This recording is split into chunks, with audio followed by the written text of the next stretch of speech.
राम के नाम को इन लोगों ने, राम के नाम को इतना बेचा, भगवान राम को भी नहीं छोड़ा इन लोगों ने। भगवान राम के नाम पर इतनी राजनीति कर दी गई, इतनी राजनीति कर दी गई, भगवान राम भी इन लोगों को माफ नहीं करेंगे। और इस बार इन लोगों का पूरी तरीके से भगवान राम के कोप से ही सफाया आता है। जैसे संसद वहाँ का सांसद बना, वो अभी कोप से ही हमारे पार्टी का सांसद बना हुआ है वहाँ पे, अवधेश प्रसाद जी सांसद है। ऐसे ही इस लोग हिंदुस्तान से भी इस बार भगवान राम के कोप से आएंगे। भगवान राम को भी लोगों ने, जनता पार्टी चोर है, महाचोर है। और आज के डेट में साबित हो चुका, पूरा हिंदुस्तान देख रहा है कि चोर कौन है। इस मुद्दे पे चुनाव आयोग के ऊपर भी आरोप हो गया और साबित हुआ। आयोग के अध्यक्ष हैं, पिछले कमरे से भाग के निकलते हैं। जब हमारे साथी, हमारे लोग पहुंचते हैं एप्लीकेशन लेकर के, तो एप्लीकेशन न देख करके वो पिछले दरवाजे से भागते। इन्हीं के भाई तेजस्वी यादव कह रहे हैं डकैती हुई है, तो अगर डकैती करते जीत लिए होते। डकैती में 2-4 वोट नहीं होता है, पूरा बैलेट बॉक्स होता है, जिसमें समाजवादी के लोग सक्षम थे। कैसे भाजपा वोट चोरी करती है, सुन लीजिए। मोदी जी जैसे भगवान श्री कृष्ण चित्त चोर थे, ऐसे लोगों के चित्त को ही चुरा लेते हैं। कैसे चुराते हैं? उन गरीब जो जिनको कोई पूछता नहीं था, छूते तक नहीं थे, उन सफाई कर्मियों का पैर धो करके उनका, पूरे समुदाय का वोट चोरी करते हैं। वोट चोरी करते हैं उस दलित महिला की, उस एसटी महिला को राष्ट्र का प्रमुख चुनाव होने जा रहा है। अभी आप देख रहे हैं उपराष्ट्रपति का पीडीए चिल्लाने वाले ये लोग वहाँ किसी पीडीए से नहीं दे पाए प्रत्याशी, हमने पीडीए से प्रत्याशी, उनके पीडीए पे मतलब मामा मारिस के रूप में ये मोदी जी मेरे देश में आए और प्रधानमंत्री के रूप में सीता जैसी भोली भाली जनता, भोली भाली हिंदुस्तान की जनता के साथ जिस तरीके से अन्याय का बर्ताव किया जा रहा है, अगर ये आने वाले 5 साल और रह गए तो अच्छे लोग सड़क पे भीख मांगते नजर आएंगे इस हिंदुस्तान में। मामा मारिस के रूप में सोने का हिरण बन करके हिंदुस्तान, भारत देश की भोली भाली जनता को ठगने का कार्य किया है, न कि चित्तचोर बन करके गोपिकाओं का दिल चुराने का काम किया। वह काम सिर्फ और सिर्फ उसी वर्ग से जन्म लेने वाले माननीय आदरणीय अखिलेश यादव जी हैं। अगला जो है, चोरी तो किया इन लोगों ने, ये नहीं जान पाए कि अखिलेश यादव जी के साथ इतने बड़े पैमाने पे वोट कन्वर्ट होने जा रहा है। जो अभी आपने कहा ना, कैसे जीत गया, क्योंकि यादव है, श्री कृष्ण है। तो एक बार बता दीजिए, श्री कृष्ण के मंदिर को बनवाने का काम करेंगे मथुरा में हाँ। देंगे। अरे शंकर जी का बनवा रहे हैं, केदारेश्वर कृष्ण को बनवावे ना, जो कैद में है। अभी तो एक मंदिर बनवा रहे हैं, दूसरा उन्होंने ही कहा है कि मैं अब अगला मंदिर जो बनवाऊंगा, भगवान कृष्ण का इतना बड़ा मंदिर बनने जा रहा है जिसके कोई परिकल्पना नहीं कर सकता। बनवाएंगे हाँ, मथुरा में, हाँ, डंके की चोट पे। राम मंदिर के व्यक्ति हैं काम करने वाले, इनके नेता ऐसे लोगों के गोद में जाके बैठ गए हैं। गोद में कांग्रेस के वामपंथियों के, जो कहते हैं राम काल्पनिक है, जो राम के विरोध में खड़े हैं, उनके साथ हमें लगता है मोदी के अगेंस्ट कोई गया है क्या? अखिलेश यादव के अगेंस्ट जाके कार्यकर्ता उस मौलवी को चाटा मारता है, यानी अखिलेश की नीतियों का विरोध करता है। अखिलेश की इस नीति का विरोध होता है जो महिलाओं के सम्मान के लिए नहीं खड़े रहती। आप लोग खड़े थे, हम खड़े थे, खड़े हैं, खड़े रहेंगे। जी के सम्मान में भारतीय जनता पार्टी, मायावती के भी सम्मान में भारतीय जनता पार्टी, मणिपुर के महिलाओं के सम्मान में नहीं, मणिपुर के महिलाओं के सम्मान में भारतीय जनता पार्टी थी और आज भी है। वहाँ पे हमारी सरकार, लेकिन मणिपुर में जिस तरीके से नग्न तांडव हुआ, उस पर भारतीय जनता पार्टी के लोग कुछ नहीं बोले, एक शब्द नहीं बोले कि जहां पे जिस तरीके से नंगा संख्या का खेल है और संख्या जिसके पास है वो सत्ता में है। लेकिन जब उसी संख्या पर आवाज उठने लगे, उसी संख्या पर अविश्वास उठने लगे, तो बात आ जाती है लोकतंत्र की। मैंने लोकतंत्र की बात की है, लोकतंत्र बचाने की। राहुल गांधी जी ने कुछ दिन पहले कहा कि हम महाराष्ट्र के लोकसभा चुनाव में जबरदस्त तरीके से जीते और फिर 4-5 महीने बाद हमारा सोपड़ा साफ हो गया, हम विधानसभा हार गए, हरियाणा का चुनाव हम हार गए, क्योंकि 1 करोड़ वोटर आते हैं और जो नए वोटर आते हैं वो भारतीय जनता पार्टी को वोट देते हैं। तमाम उन्होंने सबूत दिए और चुनाव आयोग पर उन्होंने आरोप लगाया। उनका कहना है कि बीजेपी और चुनाव आयोग मिलके मिली भगत कर रही है और वोट चोरी कर रही है और चुनावों को चोरी कर ले जा रही है। और फिर बिहार का मुद्दा आ गया, बिहार में एसआईआर हो रहा है, मतलब कि वोटर पुनरीक्षण हो रहा है, वहां पर भी मामला बड़ा गर्मा गया है। वहां 65 लाख वोटर कटे हुए हैं, इस पे भी घमासान मचा हुआ है। जैसे जैसे इंटरव्यू बढ़ता जाएगा, शशि भूषण तिवारी तीखे प्रश्नों के साथ 2 दिग्गज प्रवक्ताओं के बीच आएंगे और जैसे जैसे डिबेट बढ़ेगा, प्रश्नों के साथ हाजिर रहेंगे और ये उम्मीद करेंगे कि ये दोनों दिग्गज मेरे प्रश्नों का सम्मान करें, जनता के प्रश्नों का सम्मान करें और डिबेट आगे बढ़ता चला जाएगा। तो औपचारिकता के लिए मेरा नाम है शशि भूषण तिवारी और आप इस समय द स्पीड न्यूज देख रहे हैं। जस्ट मेरे दाहिनी साइड ब्रजेश मणि मिश्रा जी हैं, गोरखपुर महानगर उपाध्यक्ष हैं, तेज तरार प्रवक्ता हैं और जैसे बोलना शुरू करेंगे तो आप देख लीजिएगा और जो परिचय में कमी रह जाएगी वो इनका चेहरा इनका परिचय करा देगा। शशिकांत दुबे जी हैं, कार्यकारिणी के सदस्य हैं और इधर आ जाइए सर। जिला उपाध्यक्ष, पूर्व जिला उपाध्यक्ष गोरखपुर भी रहे हैं शशिकांत दुबे जी। दोनों लोग बड़े धाकड़ प्रवक्ता हैं और ये भी जैसे जैसे बोलना शुरू करेंगे आप देख लीजिएगा कि किस तरह से इनके बाणी में धार है। तो आइए ब्रजेश जी से शुरू करते हैं, क्योंकि ये न्याय का तकाजा है पत्रकारिता में कि सत्ता से सवाल किया जाए। विपक्ष लगातार आरोप लगा रहा है, वोट चोर गद्दी छोड़। वोट चोरों को तो गद्दी छोड़ना पड़ा था।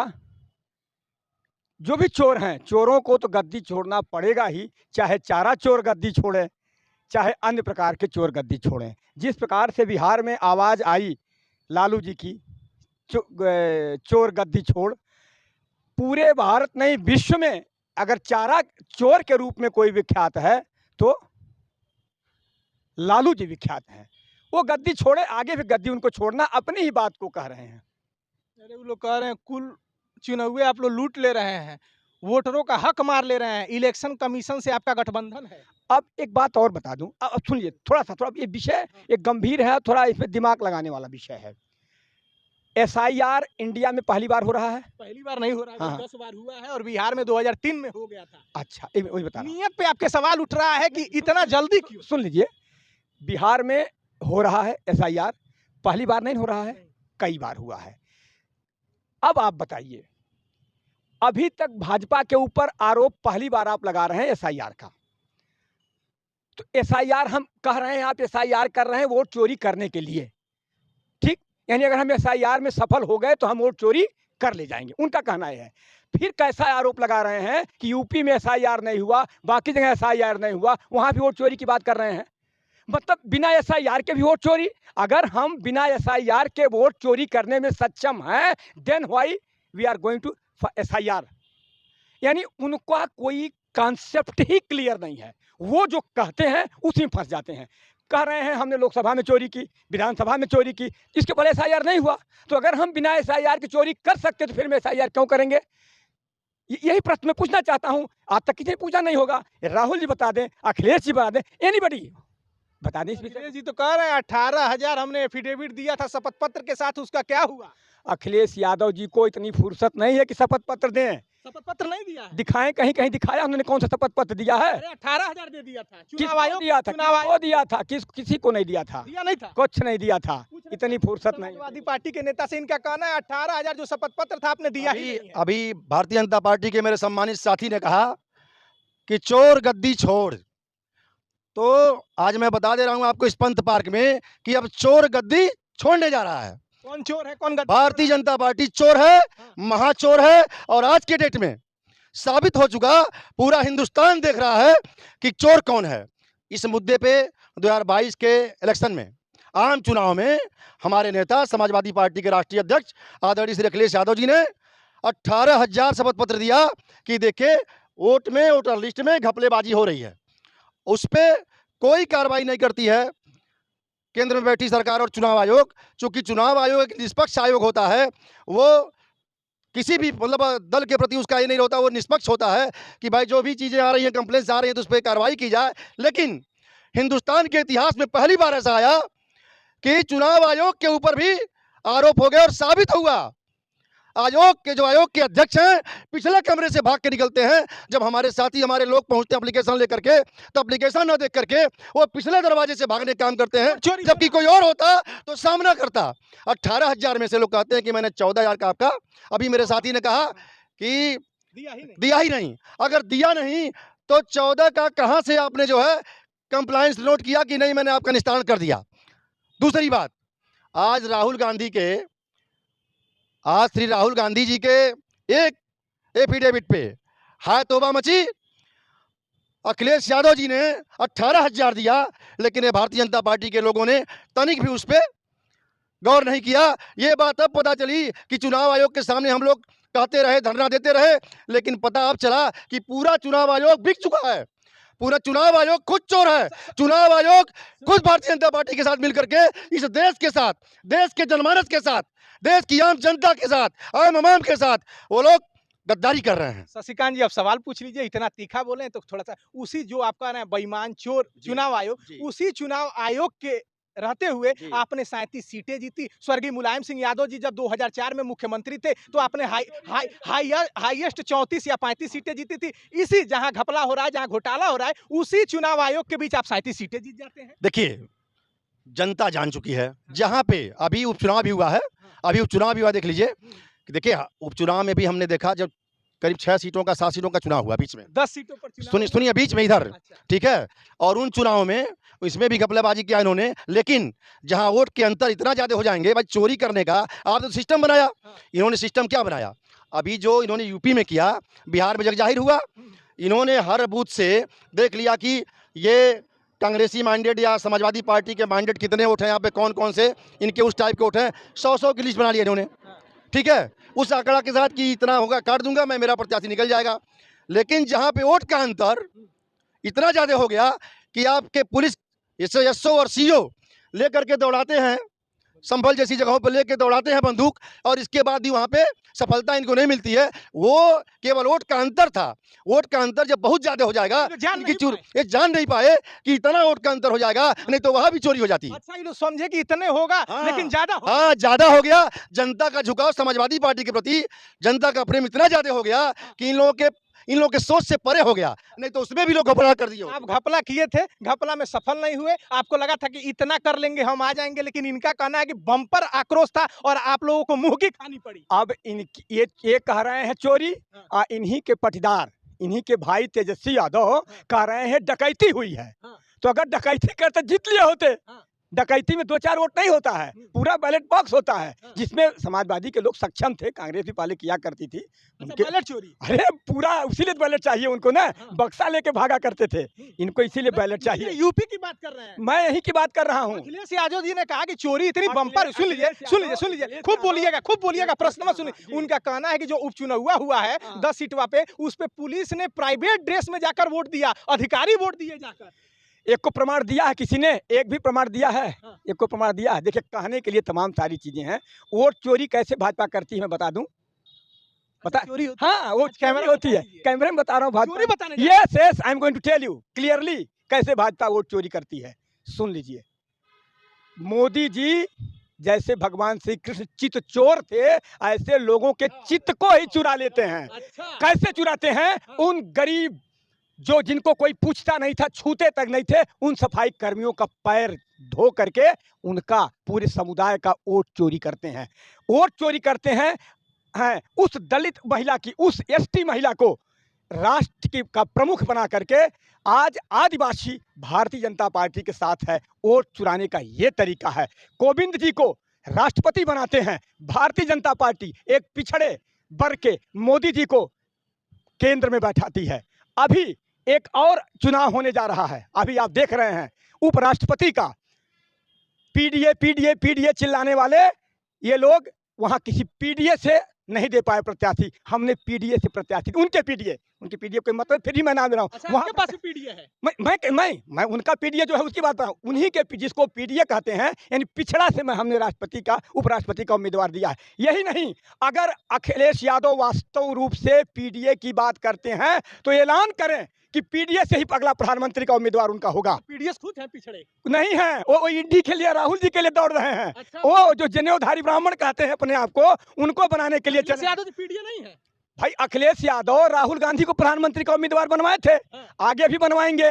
उनके भाई वो 199 सीट पाए हैं ना, ये तो छोटे 1-2 प्रदेश में रहे। अखिलेश यादव जी का हाँ, बोलिए, अब बताइए, हाँ। अब इनके पास जब पीडीए का प्रधानमंत्री बनाने के लिए अखिलेश यादव किसी भी दलित पिछड़े ओबीसी को प्रधानमंत्री कैंडिडेट के रूप में घोषित करें, खुद भी घोषित हो जाएं, राहुल के झंडे के नीचे जो अपने आप को ब्राह्मण करते हैं ना आ जाएं, तब वो पीडीए की बात करें। कह रहे हैं आपका पीडीए फर्जी है, मतलब परिवार डेवलपमेंट अथॉरिटी है। इनका कहना है कि आपका नहीं, हमारे पीडीए में दम है। हमने देखिए आदिवासी महिला को राष्ट्रपति बना दिया। पार्टी जी ने स्वीकार कर लिया कि भारतीय जनता पार्टी चोर है। थोड़ा सा उसमें उन्होंने थोड़ा भूल गए वो संजोग से, जैसे उन्होंने किस भगवान का चित चोर वाला ले लिया, यही थोड़ा सा कर गए। ये जो हमारे देश के प्रधानमंत्री महोदय हैं माननीय मोदी जी, तो प्रधानमंत्री महोदय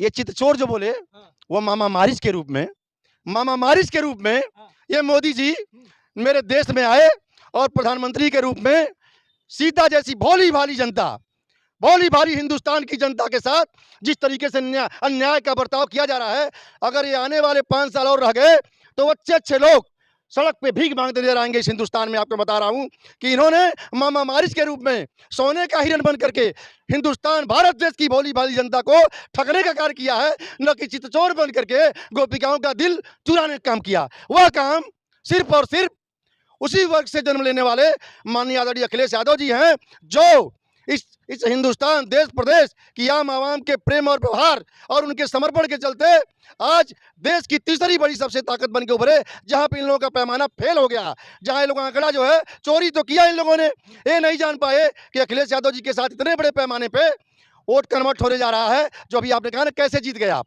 तो वो वाकई चितचोर का जो प्रेम था, वास्तव में जो चितचोर था, उसके प्रति देश की आम आवाम उत्तर प्रदेश की जनता ने अपना समर्थन दिया और चितचोर तो श्री अखिलेश यादव हैं और मामा मारिच मोदी हैं। मामा मारिच है मोदी जी। बाप ने बड़ी अच्छी बात कही, श्री कृष्ण चितचोर हैं क्योंकि यादव हैं या श्री कृष्ण हैं। तो एक बार बता दीजिए, श्री कृष्ण के मंदिर को बनवाने का काम करेंगे मथुरा में देंगे। अरे शंकर जी का बनवा रहे हैं, केदारेश्वर कृष्ण को बनवावे ना, जो कैद में है, अभी भी जेल में भगवान श्री कृष्ण है, वहां भी करके देख लें अखिलेश भैया। भारतीय जनता पार्टी जो कह रही है, इनके कहने और करने में बहुत फर्क है। और समाजवादी पार्टी जो कहती है, मेरे नेता आदरणीय अखिलेश यादव जी ने अपने एजेंडे में ले रखा है, पूरा देश और विश्व देख रहा है। उन्होंने कहा अभी तो एक मंदिर बनवा रहे हैं, दूसरा उन्होंने ही कहा है कि मैं अब अगला मंदिर जो बनवाऊंगा, भगवान कृष्ण का इतना बड़ा मंदिर बनने जा रहा है जिसके कोई परिकल्पना नहीं कर सकता। बनवाएंगे हाँ, मथुरा में, हाँ, डंके की चोट पे। राम मंदिर नहीं गए। अरे राम मंदिर भी ऐसा नहीं है, राम मंदिर को, राम के नाम को इन लोगों ने, राम के नाम को इतना बेचा, भगवान राम को भी नहीं छोड़ा इन लोगों ने। भगवान राम के नाम पर इतनी राजनीति कर दी गई, भगवान राम भी इन लोगों को माफ नहीं करेंगे। और इस बार इन लोगों का पूरी तरीके से भगवान राम के कोप से ही सफाया आता है। जैसे संसद वहाँ का सांसद बना, वो अभी कोप से ही हमारे पार्टी का सांसद बना हुआ है, वहाँ पे अवधेश प्रसाद जी सांसद है। ऐसे ही इस लोग हिंदुस्तान से भी इस बार भगवान राम के कोप से जाएंगे, भगवान राम को भी इन लोगों ने बख्शा नहीं। एक सवाल का और जवाब, ईवीएम में गड़बड़ी थी, ईवीएम ये लोग सेट कर रहे थे, लेकिन उसी ईवीएम से जनादेश आया 37 सीट का। असल में आपने बीजेपी का बहुमत आप सुन नहीं पा रहे हैं, मैं क्या कहूँ, जो मैं बोल रहा हूँ उसको जरा गौर भी करिए। जैसे इन लोग जो आंकड़े हैं, आंकड़े से परे हो गए समाजवादी पार्टी वाले। हम लोग, ये लोग जो सेटिंग किए, उस सेटिंग से ऊपर निकल गए।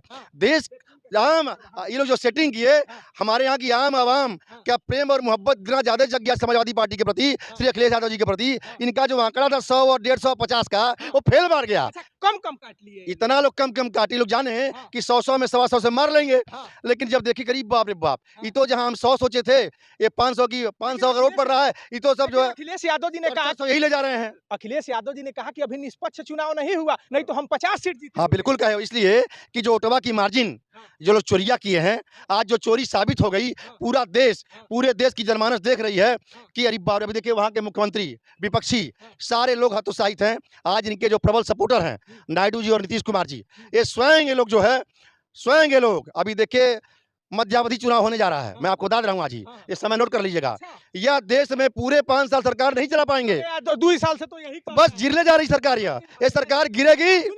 24 में बोले कि देखिए 6 महीना बाद गिर जाएगी, फिर बोले कि देखिए 3 महीना बाद गिर जाएगी। बैसाखी की सरकार है, सरकार चल भी रही है और इतने तगड़े बिल पास। असल में अब प्रूफ के साथ हम लोगों ने सरकार बनाने जा रहे हैं, प्रूफ के साथ साबित कर दिया। देश की जनता जान गई कि अरे बाप रे बाप, जो चुनाव आयोग, आप बताइए, चुनाव आयोग के जो अध्यक्ष हैं, जो चुनाव के आपके, आज के डेट में उनके बेटी, उनके दामाद हमारे उत्तर प्रदेश में ये लोग कलेक्टर बन के बैठे हुए हैं। ठीक है, अच्छे जिलों के ये लोग, गाजियाबाद जैसे जिले कलेक्टर हैं, अन्य जगहों पे कलेक्टर हैं, बेटी कलेक्टर है, दामाद कलेक्टर है, बेटा कलेक्टर है। आप बताइए, ठीक है, कलेक्टर अपनी प्रतिभा के बल पे आप आए, अच्छी बात है, स्वागत है आपका, लेकिन उनके पद और प्रतिष्ठा को बचाने के चक्कर में अपनी मर्यादा को मत खोइए। आप मर्यादा खो गई है। अरे बाप रे बाप, सामना नहीं किए और जवाब कैसे देंगे, इस चोरी से पीछे से भाग गए। अरे कह रहे हैं सरकार गिरने वाली है, मध्यवर्ती चुनाव होगा। इतनी सारी बात बड़े भाई ने कहा है, और फिर आप सबका एक साथ जब प्रश्न करेंगे, मुझे आज बड़ी खुशी हुई है कि आप राम की बात किए, सीता मैया की बात किए, लेकिन दुख तब होता है, ये तो भाई निर्मल स्वभाव के व्यक्ति हैं, काम करने वाले, इनके नेता ऐसे लोगों के गोद में जाके बैठ गए हैं, किसके गोद में? अरे कांग्रेस के, वामपंथियों के, जो कहते हैं राम काल्पनिक हैं, जो राम के विरोध में खड़े हैं, उनके साथ हमें लगता है कहीं इनके ऊपर गड़बड़ी न करने सब पार्टी वाले, क्योंकि निर्मल आदमी है, सही बात बोल गए, राम के प्रति प्रेम है, और कहीं पार्टी वाले लेकिन समस्या कार्रवाई इस नाते नहीं करेंगे, ये लोग चले जाएंगे तो कौन बचेगा उनके पास, इस नाते। उनके पास लोग नहीं है। अरे महाराज मालूम है, मालूम कहना है कि सारा पीडीए हमारे साथ था, आपको बम्पर हराया है, 80-80 बोल रहे थे, एक उपराष्ट्रपति नहीं दे पाए पीडीए का, एक उपराष्ट्रपति नहीं पीडीए का दे पाए। अगर पीडीए का उपराष्ट्रपति बढ़िया लेके आए होते ना, तो हो सकता कि एनडीए समर्थन कर देती उसको। तो कह रहे सरकार गिर रही है। अरे भैया, उनको मजबूरी है कहना, नहीं कहेंगे तो क्या कहेंगे, क्या कहने आएंगे कि हमारी सरकार नहीं बनेगी, वही नहीं। राम जी का नाम बेचा, आप अयोध्या हार गए, सारे तीर्थस्थल हार गए। राम का नाम खरीदने के लिए बड़ी शक्ति चाहिए, बड़ी आराधना करनी पड़ती है, उनके बारे में सोचना पड़ता है, उन्हीं के विषय में काम करना पड़ता है, वहाँ के रहने वाले लोगों के इकोनॉमी को बढ़ाना पड़ता है। राम सामान्य विषय नहीं है, राम को समझने के लिए राम जैसा बनना पड़ता है। चिल्लाने से राम और सीता आपके पास नहीं आ जाएंगे। ठीक है, आपको कहना है आप कहिए, लेकिन मैं कहा ना, जो अपने ही लोगों का नहीं हो सकता है, वो व्यक्ति किसी का नहीं हो सकता। किसके नहीं? मित्र, अरे मित्र बताओ ना, अभी जब वोट चोरी की बात चल रही थी ना, अभी तक किसी भी भारतीय जनता पार्टी ने कभी ये नहीं सोचा, नहीं तो आप बताइए, मुलायम सिंह विपक्षी थे ना, उन्हें सम्मानित किया जाता है ना पद्म विभूषण से, क्यों किया जाता है? कुछ काम उनके ऐसे थे जिसपे उन्हें किया जाना चाहिए। ये है वोट चोरी का मामला।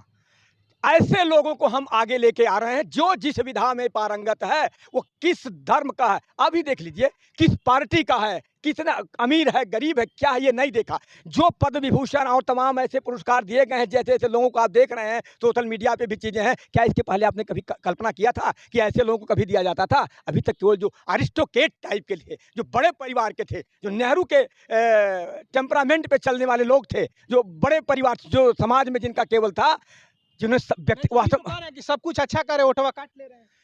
अब यही ना, वोट कटेगा ही इनका भाई, वही नहीं और भी कटने वाला है।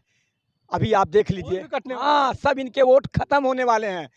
भैया भी आने वाले हैं, घबरा नहीं रहे हैं। अभी जब आप बताइए, अभी अखिलेश जी ने मौलवी का पक्ष लिया और युवा मौलवी को झापड़ मारता है, यानी युवा going to against Akhilesh Yadav. अरे उनके कार्यकर्ता थे, वो युवा थे, हाँ, समाजवादी पार्टी के कार्यकर्ता। यस, कार्यकर्ता थे। तो अब आपके साथ आ जाएंगे। अच्छा ही बताइए, अपने नेता, हमने कभी योगी आदित्यनाथ के विरोध में कभी जो कह दे उसके अगेंस्ट में कभी गया हूँ क्या? कोई भाजपा कार्यकर्ता गया है क्या? मोदी के अगेंस्ट कोई गया है क्या? अखिलेश यादव के अगेंस्ट जाके कार्यकर्ता उस मौलवी को चाटा मारता है, यानी अखिलेश की नीतियों का विरोध करता है। अखिलेश की इस नीति का विरोध होता है जो महिलाओं के सम्मान के लिए नहीं खड़े रहते हैं। आप लोग खड़े थे, हम खड़े थे, खड़े हैं, खड़े रहेंगे। डिम्पल जी के सम्मान में भारतीय जनता पार्टी, मायावती के भी सम्मान में भारतीय जनता पार्टी मैदान, मणिपुर की महिलाओं के सम्मान में नहीं खड़े। मणिपुर के महिलाओं के सम्मान में भारतीय जनता पार्टी थी और आज भी है। वहां पे हमारी सरकारें काम कर रही है और बुलेट का उनके गलतियों का जवाब अपने सेना अपने बुलेट से देगी। इनका कहना है कि जिस तरह से साजिद रशीदी ने डिम्पल यादव पर अभद्र टिप्पणी की, आप लोगों ने किनारा कर लिया। इनका कहना है कि क्या बोलते हैं, अखिलेश यादव जी मौलवी के साथ हो गए और ये लोग डिम्पल जी के सम्मान में खड़े हो गए भारतीय जनता पार्टी मैदान में। डिम्पल जी भारतीय जनता पार्टी के लोग सर्वदा झूठ बोलते हैं, झूठ बोलते आए हैं। आप बताइए, डिम्पल जी की बात इन्होंने किया, आप बताइए, इस हिंदुस्तान में तमाम सांसद लोग हैं, मैं सबका सम्मान करता हूँ महिला लोगों का, लेकिन जिस तरीके से एक आदर्श नारी के रूप में ये पूरा हिंदुस्तान देखता है उनको, कोई मिसाल नहीं रह गया। सवाल ही कि उस पे 3 लोगों को राजनीति करने की बात आ गई, उस पर राजनीति आ गई, लेकिन मणिपुर में जिस तरीके से नग्न तांडव हुआ, उस पर भारतीय जनता पार्टी के लोग कुछ नहीं बोले, एक शब्द नहीं बोले। कि जहाँ पे जिस तरीके से नंगा नाच किया गया, वहाँ पे इनका वोट कट जा रहा था, वहाँ अपने वोट की बात नहीं करेंगे कि जहाँ पे अब यहाँ एक बात का फड्डल मचाया गया। आप बताइए, डिम्पल जी की बात बीच में ले आकर के लोग केवल बात को मोड़ना चाहते हैं, क्योंकि देश देखिए सीधा क्या, वहाँ पे देखिए योगी जी का कहना है